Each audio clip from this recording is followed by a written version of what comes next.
Here we go.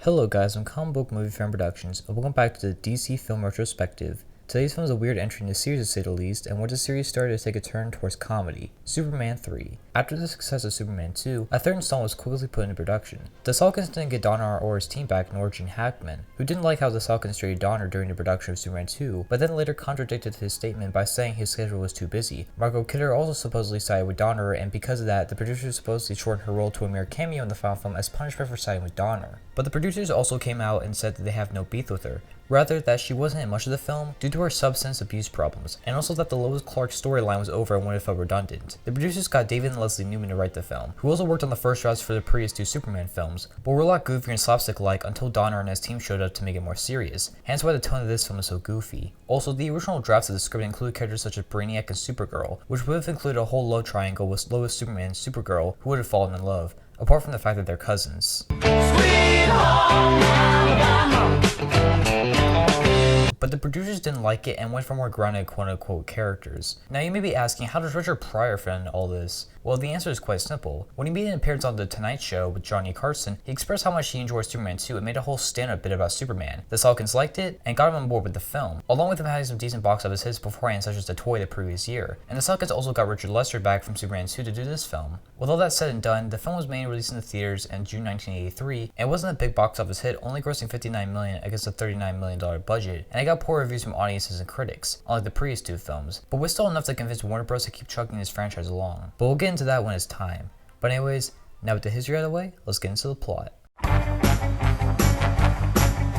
The film starts with Gus Gorman, played by Richard Pryor. He can't find a job anywhere, and after he gets cut from living off welfare because he's chronically unemployed, he sees an ad for Websco, a company looking for computer engineers. He goes there and gets hired, but he doesn't know how computers work, until he gets a feeling of inclination and is actually a computer genius somehow, managing to upping his check by taking money from his co-workers' paychecks and putting it into his. But his antics grab the attention of the CEO of Websco, Ross Webster, played by Robert Vaughn, his sister Vera, played by Annie Ross, and a psychotic nutritionist Lorelei, played by Pamela Stephenson. Ross blackmails Gus into helping him disable his one rival that won't do business with him in the coffee industry, Columbia. So Gus changes the weather satellite, managing to change the weather into causing a massive storm that destroys the coffee bean crops along with tons of homes and other property. But Superman comes in and stops the storm. Speaking of Superman, he's busy going back to Smallville for his high school reunion as he catches up with Lana Lang, who is briefly in the first film as a cheerleader at the high school played by Annette O'Toole. Superman as Clark Kent and her start to have a fling and helps out her son Ricky when he wants Superman to show up for his birthday party, saving him from getting plowed in the field during a picnic or getting an autograph. Webster wants to get rid of Superman, so he hatches a deal with Gus that if he gets to the kryptonite, which he came to the same conclusion Lex did in the first film where he tried to find debris of Superman's ship when he crashed and get a chunk of it, he will build Gus a supercomputer along with him cutting off oil supply ships from the US, causing a crisis. So Gus gets some from a lab, and when Superman visits Ricky in the town of Smallville on Ricky's birthday, Gus and Vera show up dressed as soldiers, saying they've come directly from the White House to reward Superman to the kryptonite, which he says is for saving the chemical factory from exploding earlier in the film and when he and Jimmy Olsen were on the bus going to Smallville, despite Jimmy broke his leg and he gets returned to Metropolis and out the rest of the film. Gus is surprised that kryptonite didn't kill Superman, but later realizes there was an unknown substance in the kryptonite that soon causes Superman to turn into Homelander from The Boys basically, and that he becomes evil, a womanizer, and destroys or vandalizes his property. Soon this causes the evil Superman and the good Superman to split from each other and become two separate entities as the two fight in the junkyard, ending with the good side winning when he chokes out the bad side. He then goes to find Webster, which he and his team are hidden in the base in the Grand Canyon. As he flies there, as Webster starts shooting missiles at him that looks like an Atari game as Superman gets hit, but still arrives at the base. At this point, Webster has already built Gus's supercomputer that can find someone's weakness and exploit it, so he uses many tricks, nearly killing Superman with kryptonite.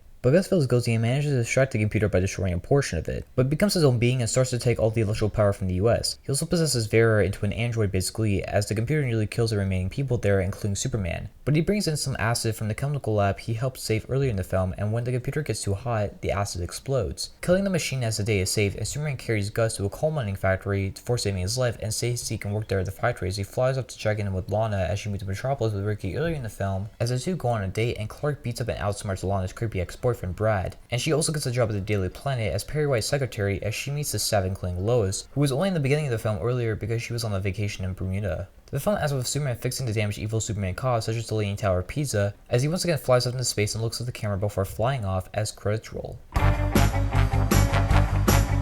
The film has the best production design of all the Christopher Reeve's era Superman films. Apart from some rough green screen here and there, it actually looks pretty good for the time and mostly holds up today. Richard Lester's direction is better here than Superman 2, which felt inconsistent with his vision being stitched together with Donner's. The score is also improved, with it capturing the epicness of the classic theme to the more goofy tracks. The film also has good acting for Christopher Reeve, being great as always, along with the other cast members returning for previous films, and Richard Pryor giving a good performance here and can deliver some chuckles here and there. The action can be fun in parts, especially the chemical factory sequence, and does have some interesting ideas here and there. This film is weird, and not in a good way. It completely abandons the semi-serious tone that made the first two really good films, and turns into a screwball over-the-top comedy that made no sense whatsoever. The film feels plotless due to the main three plots that the film goes through loosely tying into one another, and all three could have been their own movie. We have Superman falling in love with another woman, completely contradicting the end of Superman 2 with Lana Lang, who's nowhere near as interesting as Lois Lane, who's barely in the film by the way, and her scenes are some of the best of the film honestly. And then out of nowhere, the Kryptonite comes back and turns Superman evil for a bit, and then they have the most boring fight in the whole series that is so lackluster and ends quite abruptly. Superman being evil could be fun if they stuck with that concept, but all he does is cause some oil spills and destroy some whiskey with almonds. The films are as bland as cardboard and are just substitutes for Lex and his goons from the first two films, which were way more memorable than the bad guys in this movie. Apart from the supercomputer, which acts like the machine from Kelly with a chance of meatballs, only if it could stop traffic, hack into people's paychecks, and possess people for some reason. This makes the film feel dated. There's a certain sense to the first two films that made it feel timeless in a sense, but this is all about technology and the dangers of it, despite how stupid it gets. And also you have Richard Pryor thrown into the mix, which this film makes one of the funniest comedians of his generation and maybe of all time, just not funny apart from his interaction with Superman, which despite the poster and him both and Reeve getting top billing, they barely share any screen time, which is quite disappointing. The film derived from the plot to have Richard Pryor goofing off and doing impressions, which just aren't as funny as his stand-up, despite his stand-up is way more crass than this PG superhero film that is farcical. When your film starts up with a slapstick sequence of a blind guy accidentally walking into thugs and causing tons of property damage, it doesn't make it a good movie, and that tone easily kills this movie. Superman shouldn't just be kiddie stuff and lowbrow gags, with little character development and the lack of plot or action for that matter, which apart from the chemical factory sequence, isn't really structured well nor is it exciting. It's just such an annoying film to watch with how it strips away so much of what made the previous Superman films good, and almost disrespects it in a way. All in all, Superman 3 is a bad comedy, and a superhero film for that matter, that abandons the tone of the previous films in exchange for over-the-top jokes that don't make sense at all, and is dated with how it focuses it as a computer that can apparently do anything with boring romance, lack of exciting action apart from some bits here and there, bland villains, a slow pace, and just not being enjoyable to watch. It honestly feels like a parody of a Superman movie rather than an actual sequel. Apart from the acting, score, and direction, this is a poor sequel that started the series on a bad path. I give Superman 3 a D+, a 3.5 out of 10, and a skip a recommendation. So that's Superman 3. What do you guys think about it? Leave your thoughts down in the comments and please make sure to like and subscribe for more content. I'm Comic Book Movie Fan Productions, and this isn't the last DC film to review because justice needs to be served.